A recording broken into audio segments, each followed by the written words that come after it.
మీ ఎలాంటి వ్యాపార ప్రకటనలకైనా వెంటనే మా ఛానల్ సంప్రదించండి. నమస్తే. ఈరోజు మన స్టూడియోలో ప్రముఖ ఆధ్యాత్మికవేత్త ఆస్ట్రాలజర్ బ్రహ్మశ్రీ సుభాష్ శర్మ గారు ఉన్నారు. సో గురువు గారితో మాట్లాడేద్దాం. నమస్కారం గురు. శ్రీమాత్రేనండి. సో అక్టోబర్ మాసం విశేషంగా కన్యా రాశి వాళ్ళకి ఈ నెల ఏ విధంగా కలిసి రాబోతుంది, ఎలాంటి పరిస్థితులు ఎదురవుతాయి అంటారు? తప్పకుండా తెలియజేస్తారని ముందుగా ప్రేక్షకులందరికీ శ్రీమాత్రే నమః, శ్రీ గురుభ్యో నమః. నమో దేవ్యై మహాదేవ్యై శివాయై సతతం నమః. నమ ప్రకృత్యై భద్రాయై నిహతాం ప్రణతాస్మిత. కన్యారాశి వారికి ఈ మాసం చాలా అద్భుతంగా ఉంది అని చెప్పుకోవచ్చు. కన్యారాశి వారికి అనుకున్నటువంటి పనులు సకాలంలో పూర్తి చేసుకోగలుగుతారు. కన్యారాశి వారు ఏ పని చేసినా కూడా అందులో విజయం సాధించేంత వరకు వదిలిపెట్టరు. ముఖ్యంగా ఈ మాసంలో వీళ్ళకు ఒక అదృష్ట యోగము, మహజ్జాతకం పట్టబోయేటటువంటి అవకాశాలు కూడా చాలా మట్టుకు కనిపిస్తున్నాయి. వృత్తి వ్యాపారాదులు చేసేటటువంటి వారు ధనార్జన చేసేటటువంటి అవకాశాలు చాలా మట్టుకు కనిపిస్తూ ఉన్నాయి. ఇక వీళ్ళు ముఖ్యంగా ఈ మాసంలో వీళ్ళకు ఒక అద్భుతమైనటువంటి రాజయోగం సిద్ధించబోతుంది. అదేమిటి అంటే కనుక అకాలమైనటువంటి ధనయోగము వచ్చేటటువంటి అవకాశము. అంటే అది వృత్తిపరంగా వ్యాపారపరంగా కాకుండా ఏదో ఒక రకమైనటువంటి అదృష్ట యోగం వరిస్తుంది. అది ఆస్తి రూపంలో రావచ్చు, డబ్బు రూపంలో రావచ్చు, అదృష్టమైనటువంటి యోగంలో రావచ్చు. అంటే అదృష్ట యోగము అనేటటువంటిది అనేక రకాలుగా రూపాంతరం చెందుతూ వస్తుంది. కొన్ని యుగాల్లో ఒక అదృష్ట యోగము అంటే పదవులు, రాజ్యాధికారాలు అదృష్ట యోగము.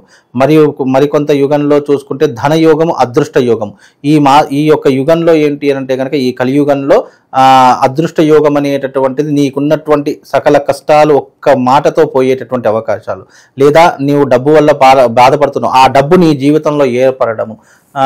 ఇకపోతే గనక ఇంకా ఏదైనా విపరీతమైన కష్టాల్లో ఇబ్బందుల్లో బాధపడుతుంటే ఆ కష్టం తొలగిపోయేటటువంటి మార్గం దొరకదు. ఇది రాజయోగానికి సూచించబడినటువంటి మాటలు. కనుక ఇలాంటి విషయాల్లో ఏదైనా నీ జీవితంలో జరిగేటటువంటి యోగం కనిపిస్తూ ఉంటుంది. ఇకపోతే వీళ్ళకు ఈ మాసంలో కనుక చూసుకున్నట్టయితే వృత్తి వ్యాపారాలు మంచి లాభాలు గడిస్తూ ఉంటారు. ఉద్యోగం లేనటువంటి వారికి ఉద్యోగ అవకాశాలు వస్తాయి. వివాహం కానటువంటి వారికి వివాహ యోగం కుదురుతుంది.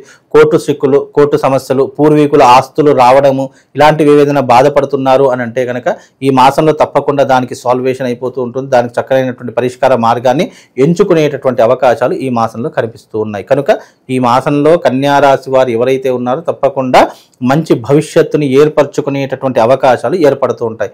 కనుక వీలైనంత వరకు మీరు వచ్చినటువంటి దాన్ని పోగొట్టుకోకుండా, ప్రతి ఒక్కరు ఏంటంటే వస్తుంది అనుకుంటే కాలదన్నుకునే వాళ్ళు చాలామంది ఉంటూ ఉంటారు.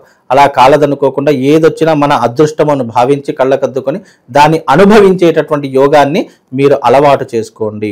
ఇకపోతే వీళ్ళకు వివాహం కానటువంటి వారికి వివాహ యోగంతో పాటు ఎవరికైతే గృహయోగం లేదు, ఎవరికైతే ఇల్లు కోసం చాలా రోజులుగా ప్రయత్నాలు చేస్తున్నారో అలాంటి వారికి ఈ మాసం తప్పకుండా గృహయోగం సిద్ధించేటటువంటి అవకాశాలు కనిపిస్తున్నాయి. అంటే స్థలం కొనుక్కోవడం కానీ, లేదా ఇల్లు కొనుక్కోవడం కానీ, కనీసం డబ్బులు తక్కువగా ఉంటే ఒక అపార్ట్మెంట్ అయినా సరే తీసుకోవడం కానీ జరిగేటటువంటి సూచనలు ఈ మాసంలో ఈ రాశి వారికి ఏర్పడబోతున్నాయి. కనుక ఈ మాసంలో వీళ్ళకు అన్నీ కూడా శుభయోగాలే ఉన్నాయి. అదృశ్య యోగాలు కలిసి వచ్చేటటువంటి అవకాశాలు కూడా చాలా మట్టుకు కనిపిస్తున్నాయి. స్థిరాస్తులు కొనుక్కోవచ్చు అంటారు గురుగారు వెళ్ళాను? ముఖ్యంగా స్థిరాస్తులు అనేటటువంటివి ఏదైనా కొనుగోలు చేసుకోవాలి, ఇక శాశ్వతంగా నా దగ్గర ఉండిపోవాలి అని అనుకుంటే కనుక తప్పకుండా ఇప్పుడు పెట్టుబడులు పెట్టుకొని మనకు నవంబర్ ఆ డిసెంబర్లో మీరు రిజిస్ట్రేషన్ చేసుకుంటే అన్ని రకాలుగా బాగుంటుంది. ఇప్పుడు అంటే చూసి పెట్టుకోండి. కొనుగోలు చేద్దామని అనుకుంటే కనుక నవంబర్ ఆ డిసెంబర్లో కొనుగోలు చేసుకునే ప్రయత్నం చేయండి. ఇప్పుడు ఇన్వెస్ట్మెంట్ అంటే లావాదేవీల ప్రకారం భయానా లాంటివి కానీ ఏదన్నా పెట్టేటటువంటి ప్రయత్నం చేయండి.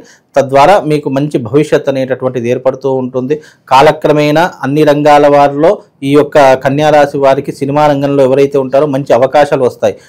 అలాగే రాజకీయ రంగంలో ఎవరైతే ఉన్నారో వాళ్ళకు తప్పకుండా మంచి పదవులతో పాటు పై అధికారుల దగ్గర నుండి మన్ననలు కలుగుతూ ఉంటాయి. అలాగే మీకు ఈ రాశి వారు ఎవరైతే ఉన్నారో ముఖ్యంగా ఈ మాసంలో అంటే ఈ యొక్క మాసంలో వీళ్ళకి ఏంటి అంటే కనుక ఒక అదృష్ట యోగంతో పాటు ఒక విహారయాత్ర అంటే లాంగ్ టూర్ వెళ్ళేటటువంటి అవకాశాలు కూడా ఎక్కువగా ఉన్నాయి.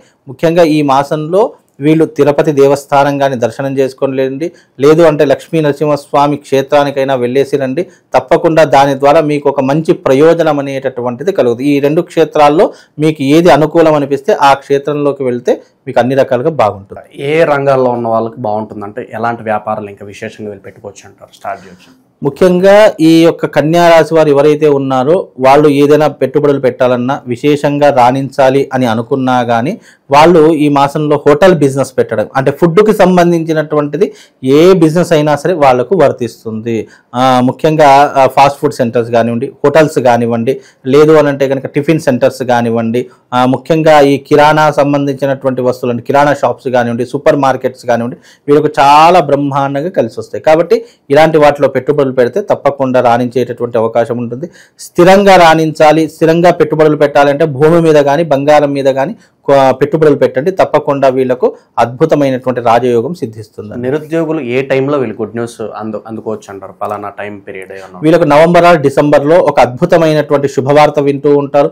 ఉద్యోగం లేనటువంటి వారికి ఉద్యోగము, వివాహం కానటువంటి వారికి వివాహ యోగము అనేటటువంటిది ఇవన్నీ కూడా అంటే వాళ్ళ జీవితంలో ఏదైతే లోటుగా అనుకుంటున్నారో అది ఫుల్ఫిల్ కావడానికి నవంబర్ ఆర్ డిసెంబర్ వీళ్ళ జీవితంలో చాలా అద్భుతమైనటువంటి యోగము అని చెప్పుకోవచ్చు. ఇది చివరగా శత్రువుల పరిస్థితి అండి గురుగారు, వీళ్ళ సైడ్ నుంచి ఏమైనా ఇబ్బందులు వస్తాయి? కన్యా రాశి వారికి జీవితంలో తప్పకుండా ఎప్పటికప్పుడు శత్రువులు పుట్టుకుంటూనే వస్తూ ఉంటారు. ఎందుకంటే బికాజ్ వీళ్ళ యొక్క ప్రవర్తన శైలి వల్ల కావచ్చు, వీళ్ళు చేసేటటువంటి పనుల వల్ల కావచ్చు, ఒక శత్రువు పోయారంటే ఇంకో శత్రువు వెంటనే పుట్టుకొస్తూనే ఉంటాడు. అంటే వీళ్ళకి జీవితంలో శత్రుబాధ, నరఘోష చాలా విపరీతంగా ఉంటూ ఉంటుంది.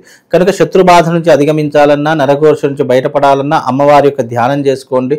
ప్రతి మంగళవారం రోజున రాహుకాలంలో అమ్మవారి దుర్గాదేవి ముందర నిమ్మకాయల దీపం వెలిగించండి. తప్పకుండా వాళ్ళకు శత్రుపీడ, శత్రుబాధ అనేటటువంటిది తొలగిపోతుంది. మరీ ముఖ్యంగా ఈ మాసంలో తప్పకుండా మీరు ఆచరించవలసిన ధనత్రయోదశి రోజున కమలాత్మికా తంత్ర సహిత శ్రీ మహాలక్ష్మి యాగంలో పాల్గొనండి. తద్వారా మీ జీవితంలో రాబోయేటటువంటి ఆర్థిక పరంగా, నెగిటివ్ పరంగా ఉన్నటువంటి ఇబ్బందులన్నీ కూడా శాశ్వతంగా పరిష్కారం చేసుకోవడానికి ఈ మాసంలో ఈ యాగం మీ జీవితంలో ఉపయోగపడుతుంది. ఎందుకంటే ఈ ధనత్రయోదశి చాలా అద్భుతమైనటువంటి ముహూర్తం, సంవత్సరానికి ఒకసారి వచ్చేటటువంటి ముహూర్తం, అందులోనూ మాస శివరాత్రి కూడా కలిసి వచ్చింది. కాబట్టి తప్పకుండా ఈ మాస శివరాత్రి ప్లస్ ఈ ధనత్రయోదశి ఈ రెండు కూడా కలిసి వచ్చాయి. కాబట్టి ఈ మాసంలో ఈ యాగంలో తప్పకుండా పాల్గొనండి. మీకు సదవకాశాలతో పాటు మంచి మంచి అమ్మవారి అనుగ్రహంతో పాటు ధన కటాక్షం కూడా మీకు కలుగుతుందండి. గురుగారు విశేషంగా మనకి దివాళీ కూడా ఉంది. అవునండి. సో ధనపరంగా కాస్త ఒక రూపాయి నిలబడడానికి విశేషంగా ఆ రోజు కూడా ఏదైనా చేస్తే బాగుంటుంది అంటారు? మన దీపావళి రోజున అందరూ చేసుకునేటటువంటి మామూలుగా జనరల్ గా మహాలక్ష్మి పూజలు చేసుకుంటూ ఉంటారు.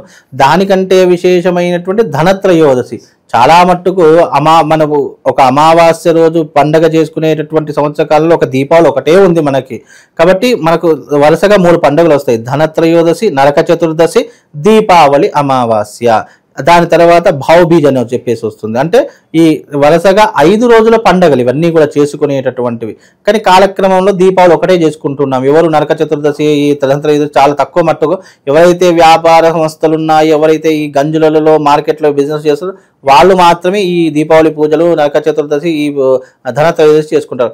ముఖ్యంగా ఎవరు ధనత్రయోదశి చేసుకోవాలి, ఎవరు దీపావళి పూజ చేసుకోవాలి అని అంటే కనుక వ్యాపారస్తులు చేసుకోవాలి. ఎందుకంటే వ్యాపారం, లక్ష్మీదేవి అనేటువంటి నిరంతరం చంచలం అయ్యేటటువంటి లక్ష్మీదేవి, నిరంతరం రొటేషన్ అయ్యేటటువంటిది. కనుక ఈ రొటేషన్ లైఫ్ ఎవరైతే అనుభవిస్తున్నారో, అంటే లావాదేవీల విషయాల్లో ఎవరైతే వ్యాపారం చేస్తున్నారో అలాంటి వారు ఎవరైనా సరే ఈ ధనత్రయోదశి రోజున జరిగేటటువంటి ఈ కమలాత్మికా తంత్ర సహిత శ్రీ మహాలక్ష్మి యాగంలో పాల్గొంటే అన్ని రకాలుగా విజయము, లాభం రెండు కూడా కలుగుతాయండి.